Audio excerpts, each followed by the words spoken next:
এই শালা, তুই কি আপনি দেখা দিলেন কেন? আমার চিনস না? আমি তোর দুলাভাই। কিসের দুলাভাই? এই যে তোর বোন, আমি তোর দুলাভাই। এখন চিনছস? যা যা প্লিজ তানিয়া, বসো।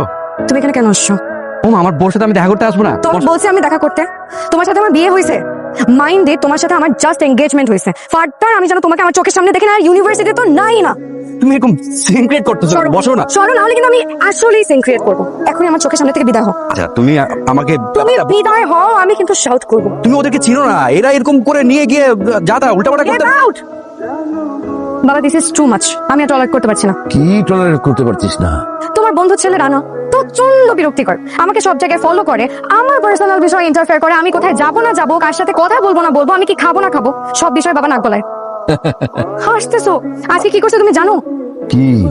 আমার বেস্ট ফ্রেন্ডকে ধরে মারধর করছে। ও একটু পজিটিভ ধরনের, ওটা কোনো সমস্যা না। তোর প্রতি বেশি আর কি কেয়ারিং। তোমাদের কাছে সমস্যা না হতে পারে, আমার জন্য এটা অনেক বড় সমস্যা। বাবা দেখো, তোমাকে আমি একটা কথা বলি, এই ছেলেকে আমি কোনো দিনও বিয়ে করবো না। তাহলে এখন কি করবি? সেটাই তো বুঝতে পারছি না। বাবাকে কে বোঝাবে বল? এই লোকে বিয়ে করলে আমার লাইফ ফেল হয়ে যাবে। তানিয়া প্লিজ একটা বুদ্ধি বের কর না। তুই একটা কাজ কর, তোর পছন্দের ছেলেকে গোপনে বিয়ে করে ফেল। প্রথমে একটু প্রবলেম হবে, বাট 80% ক্ষেত্রে মা বাবা না লাস্টে মেনেই নেয়। গুড আইডিয়া, কিন্তু এইভাবে বিয়ে করলে পরিবারের বদনাম হবে না?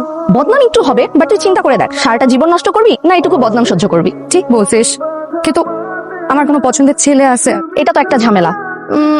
তুই আরেকটা কাজ করতে পারিস, ফেক ম্যারেজ করে ফেল।